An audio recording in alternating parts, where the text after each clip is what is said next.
Telema, tolobela mboka ye. Wole tosuwa kobimisa na poasa.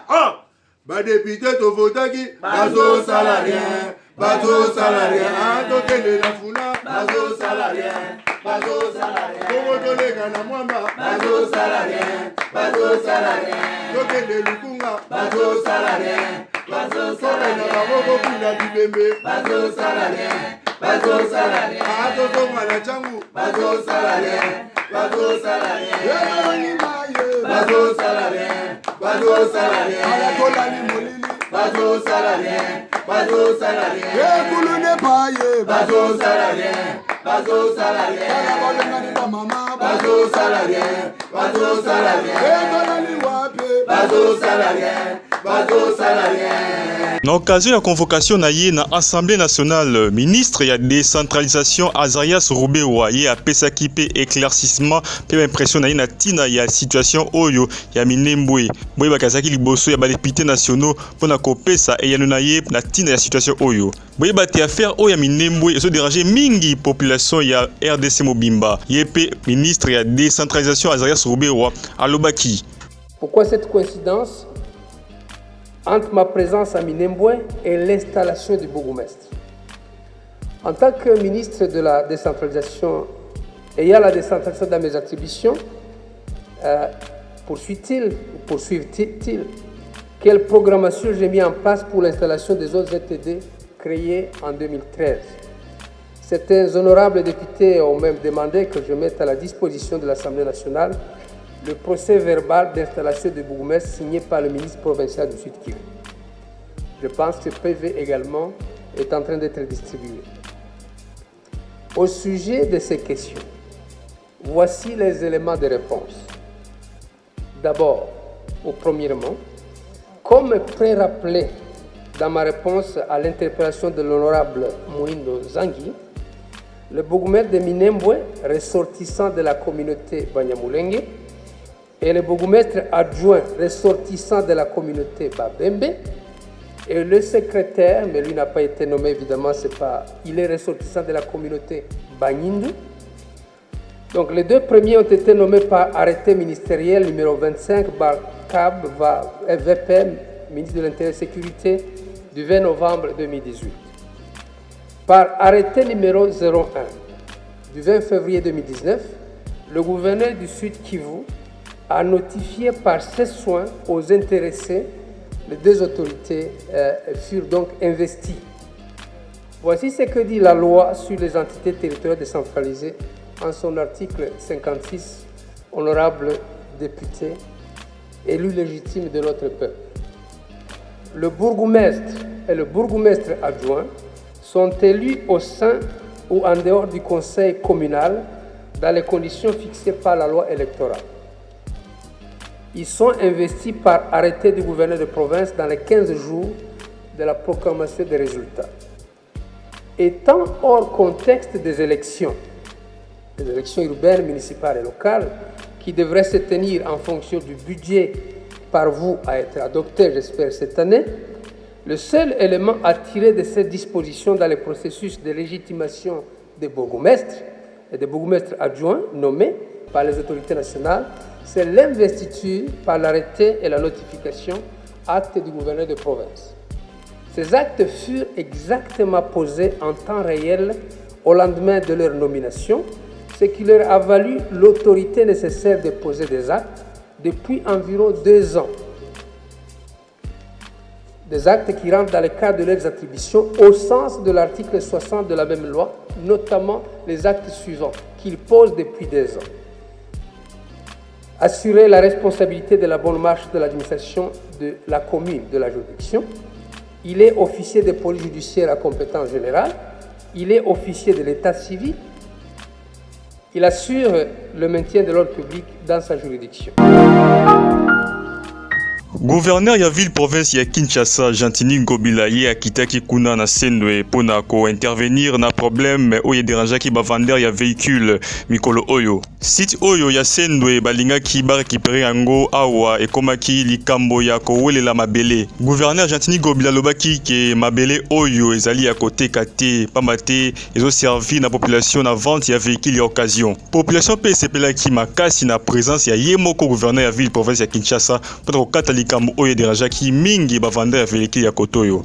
Bon, Sendwe na fungula place depuis 1979.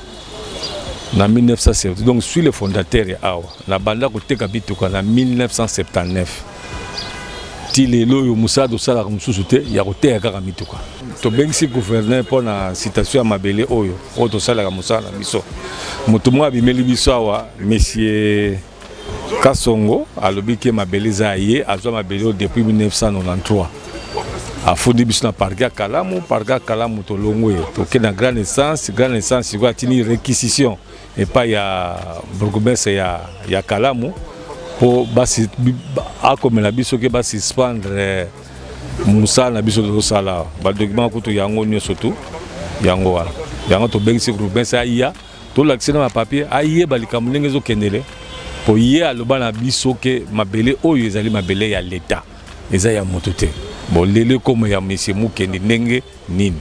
Yepe gouverneur ya ville province ya Kinshasa lobaki pour éclaircir situation oyo. Awa parce que association ya ba vendeur au batekaka ba mituka na esika oyo depuis des années depuis biso toza bana mike depuis 1979 batekaka espace oyo ezali ba espace oyo na uti koloba na français wa eza ba espace ba site oyo ezali non édificant ba espace oyo bokoki kotonga bandako te na se ya esika oyo ba câble ya courant ya minene ezali na ba tuyau à régie des eaux ezali na esika oyo donc eza espace moko oyo bokoki kotonga te biso hôtel de ville tokobongisa espace oyo ezala mwa square moko bato bateka mituka na bango ba vendeur baza na association na bango bateka ba mituka na bango na ndenge ekoki parce na mboko oyo bato baza na besoin pe basomba mituka ya occasion bango ba okendoteka mituka wapi esika bazora mwa cheke pona ko big sa famille kolesa bana na baboti bobenga na bango awa comme quoi bino bosombi yango depuis 1993 bosombi yango epa nani nana pesi bino autorisation ya occuper espace. Alors tant que ngala ozala gouverneur ba site nyonso non édificant o esika bateau bakoki kotonga te bakoki ko occuper te na côté mela yango pe si il y a démolition à faire na ko buka. Bon malheureusement ba escroc mingi ba occupaka ba parcelle ba kena ozo ba espace ya boye.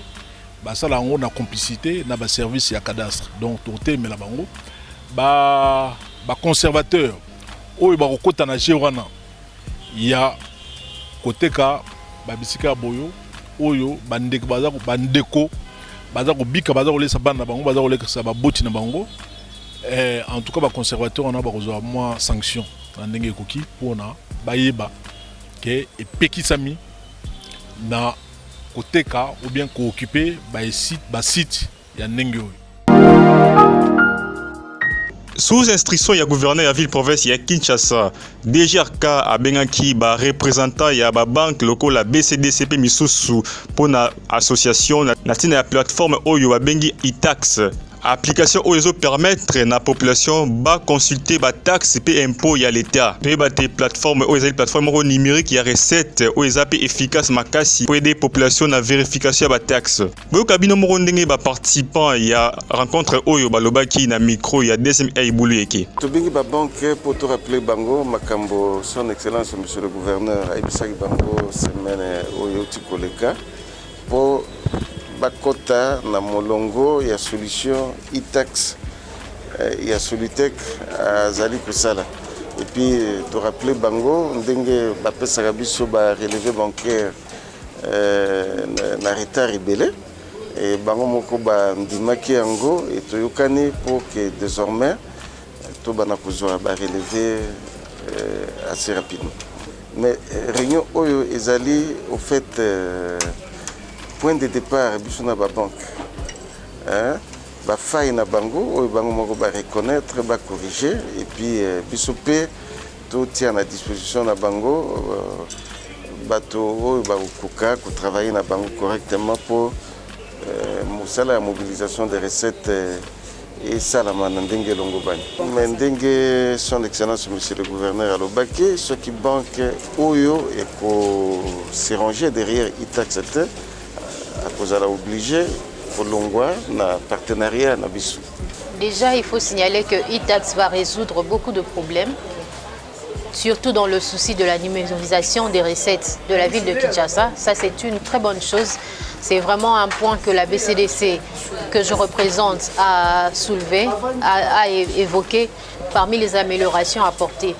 Donc, après cette réunion, nous avons convenu avec la ville de Kinshasa de nous conformer. Nous attendons le lancement imminent de la plateforme Itax qui va permettre à la ville de Kinshasa et aux banques de travailler sur la plateforme et signaler en temps réel toutes les informations concernant la perception ou la collecte des impôts et taxes de l'État.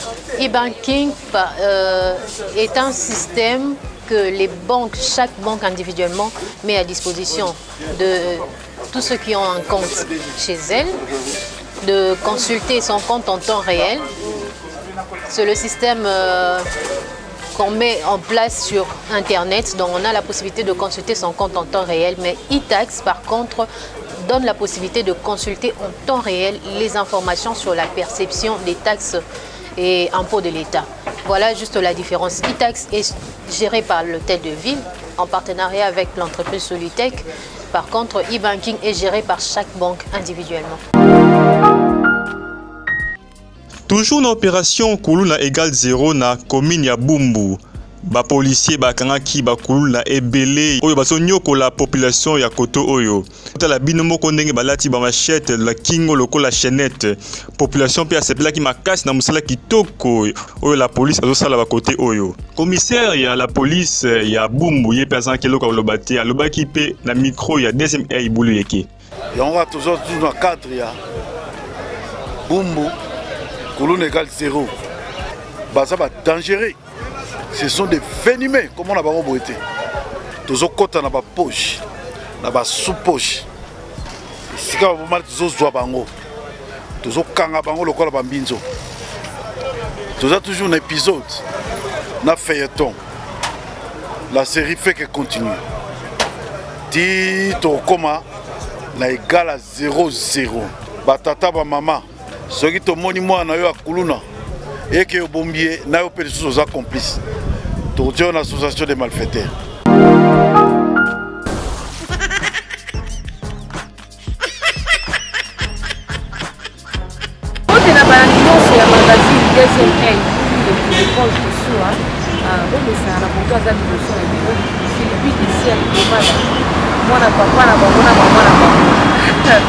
En fait, il y a comme une biso, il y a rubrique na biso pour tout na biso levé zabo.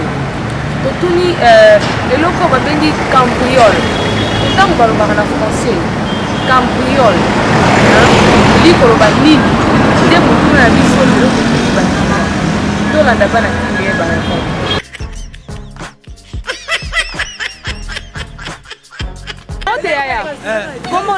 Comment Josué? Ah, Josué, tu lingi toeba. Cambriole, les accords il y a phare de cette policier.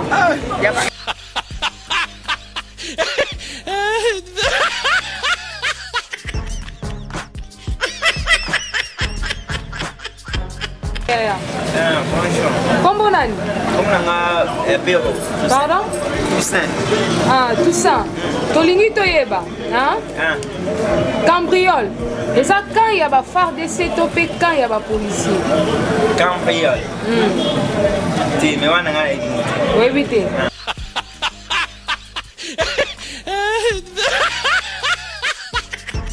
Mutu na biso to tuna ki ezaki cambriole. Et c'est la biso to yebaka cambriole. Tant ba olobela cambriole, hein? Cambriole. Et ça ni quand il y a des soldats, et ça quand il y a des phare DCT, et ça fait quand il y a des policiers. Mais lorsqu'on parle du cambriole, il n'y a pas de ça. boutique. Dès que mon a un magasin à pied, on a un coin. Boutique, on a un pied, on a un cambriole. Alors, cambriole, ça fait un sens il y a cambriolage. Ce qu'on dit cambriolage. Les outils n'a verbe cambrioler, qui veut dire voler.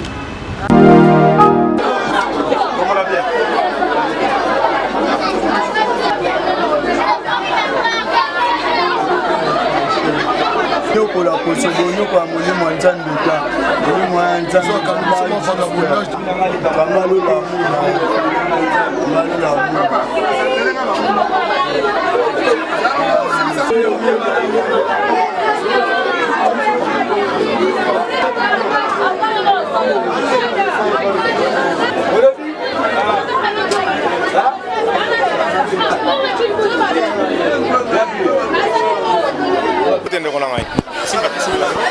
Boni, bien, très bien. Tu couches dans la police, tu as dit que tu as dit Nae kolana ba petit ba bandi o ba c'est l'opération à 2h du matin. Jour ni noir. Et qui dimanche na 2h du matin ba c'est opération na quartier. C'est une opération nini? Ba na maison na ngai ba bukaki eza bijouterie. Ba yibinga biloko, radio, téléphone na ba jita biloko. Donc ba ma papa ba la biloko ebele ba yibake kei. Alors na yo se retrouver que ba benga na 3h na ya bona kuti maison ya ko panza. Ndé na moina 5h la police a elinga tala ba mi bango yo. Ah ndé mon petit mon akati na ebie oyo o shina rambo yo. Ati nini? Wala ti wa commissioner wala ti couper wa kare kare. Ndé na ko mona nga me yo ya kapana ngana kabila ko ba 1000 francs ba 500 francs yisa nini? O papa ngai te to yina cardinal. Ndé on na si l'état sala musala na ye. Ay mo récupérer valise no ya ba ma papa. Ndé ko o ko récupérer ya ngote me na ko zaka ka me ba yibe belé. Belé. Téléphone, radio, kei. Biloko belé ba bimisi. Obeza yo. On a coûté ça na mwetikale ya ngai. Pourquoi bani pour la major Tosobika comme ça ça. Merci pour la musala malama au sala na kata quartier. Allez ma bateau te. Bateau normalement fait bateau na kata quartier. Parce que on a kata mboka oyo na kata quartier to vivre na kimiati. Donc l'état sala ka musala na ye. Merci. OK. Madame, mbote. Mbote papa. Moi na biso prince de l'endroit na mincho na mola télévision habité makamde comme legio. Papa makambe komela ngai babuki bakoti na dépôt ya sima ozomona na masanga oyo na 3h du matin. Chance nazalaki na numéro ya major na bengi major nde atindi ba soda na ye. Da bazalaki na ba machette na mabende. Bambali o bakangaki bango moko kutaza ko déranger na liboko. Ezalaki somo. Oui, bon, il y a ça après deux ans, ma sanga to ne. Na ebité so indeni na masanga. Bazo tomba na basima na butu ane zo kamusanga. Biloko ya kilo bazo tombola ngo. Ah major to sabi ko bongo sengani. Senga asa musala na ndenga zo sala ngo. Alo sala musala bien. Eza to so bakangi bamba zonga. Baso bazongi tomoni bango tuo to ko tumba bango. Ndeko boni. Kimezali nango na nzambe tongo boto so bika mami comme lui bon ngali comme na eli awa na ko se présenter pour na pecho wa benga na comme la Chico Wata Alliance gouverneur alati pola noir petit ana à côté de son église mais il faut côté de son église ezaki mercredi yabanga nzambe te yabanga na nzambe te selon ye pour à côté de son église à côté de son église a biso table ministère munene à 16 pistes deuxième fois à côté de son église a biso 7 chaises troisième fois côté de l'église a biso 9 chaises na télévision akena nango na ba tweak na ba sani même ba akiba na ba mbabola na musna soulier à pasteur na nini soulier au pasteur lataka na même pasteur liaki atiki bifo atiki fufu na ba sani ba karaf ba karaf akena bilo nyoso akena ngo ba cha ko frande ko récupérer mon frande biso tsa ko fani pona nzambe tsa ko fani pona miyibita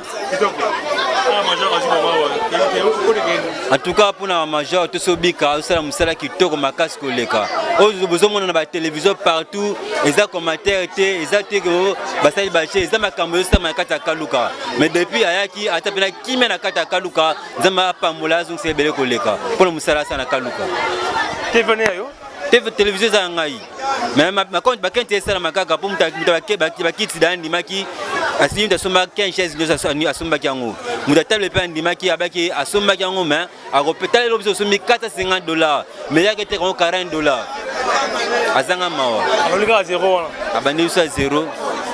Merci. Mais nzambe azalo kumu tusembela ipa nzambe apesa la sese moyibi na poisa moyibi leta pasali musala na ye bakangi moyibi na biso aza maboko major nzambe apesi eyano nzambe apesi eyano po tusembela nzambe akosaka te aza nzambe ayokaka ayoki biso kitoko. Merci papa mokonzi boni monsieur Molière nzambe azopesa bonu na ye kaka baesivi babi ke baba innocent bon bango bazalaka ba innocent batika no kozala na problème te bazala na bango ka ba innocent heureusement o interviewer pe bato bayibi biloko na bango o interviewer bato bayibi biloko na bango soki ezalaki ke bazalaki te wana balinga babibenga ba innocent mais ndenge bato baza nsima na bango baplaignant bazali sikoyo innocence na bango ekozala justifie ndenge natikeli yo temps papa oyo apresente bango mais na kati na bango innocent aza te tosi tokanga bango bon tout oyo tokopréféré ndenge makambo ezokende kochange kobaluka justice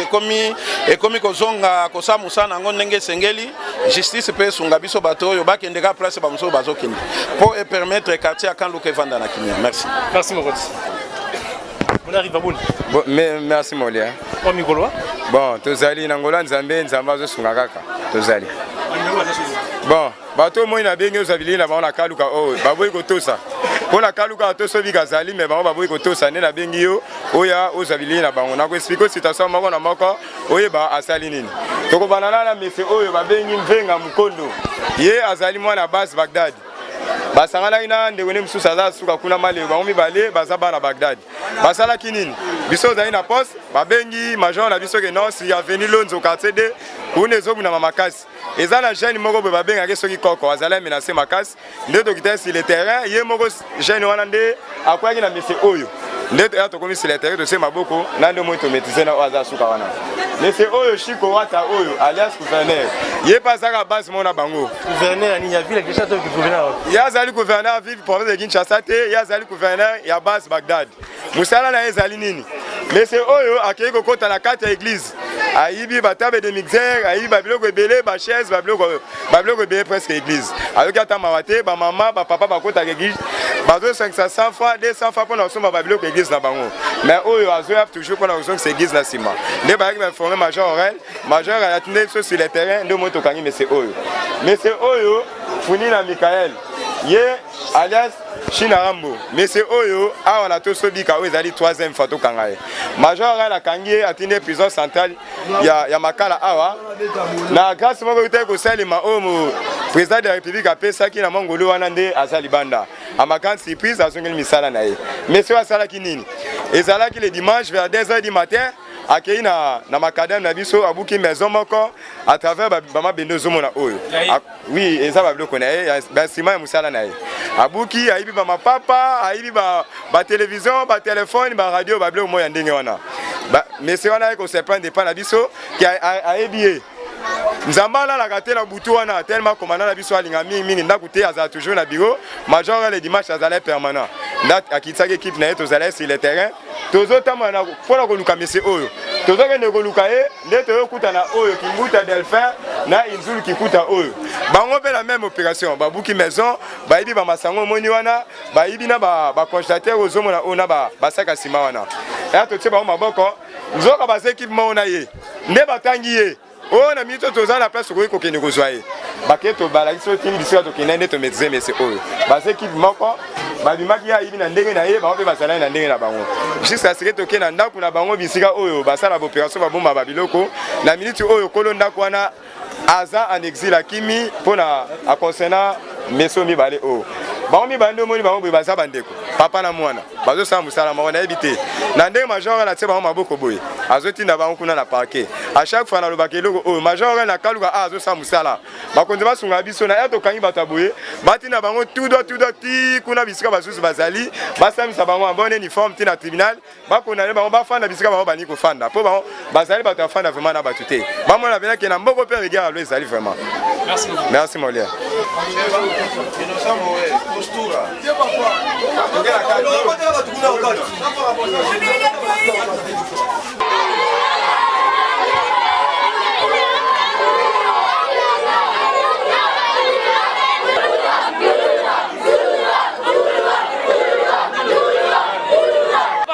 Papa toloba mpona Chico asilisi biso biloko na église. Chico lokola lingi kotika église wana te. Tozala mpota Chico akende. Papa omoni prison oyo bazotika bango. Bakende oyo ebale na katikati bamona lisusu te. Tozala mposa bazongisa bango lisusu awa na Kinshasa oyo te. Na kaluka oyo Chico amona na te. Chico lokola sibiloko église. Chico alie na fufu apio ya pasteur. Fufu apio ya pasteur Chico. Chico alie fufu apio. Amona ya lisusu te. Chico amona ya lisusu te.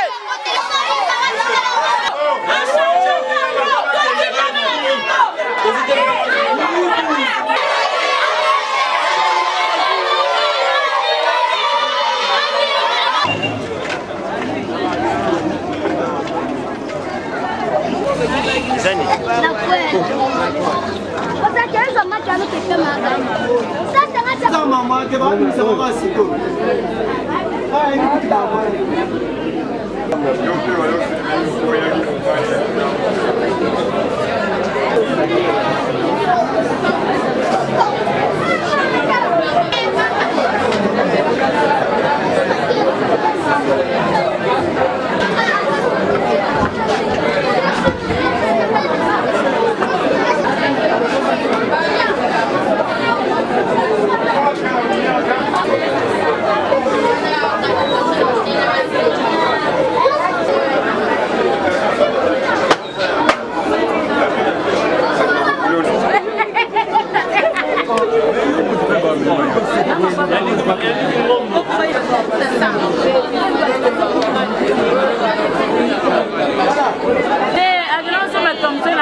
TV oyo ebanga bonanité matabe continuer banquette c'est la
na Congo to telema tolobela mboka ye wele tosuwa kobimisa na poasa badepute tovotaki bazosala rien tokende na funa bazosala rien Congo toleka na mwamba bazosala rien tokende lukunga bazosala rien tokende na maboko kuna bibembe bazosala rien atozonga na changu bazosala rien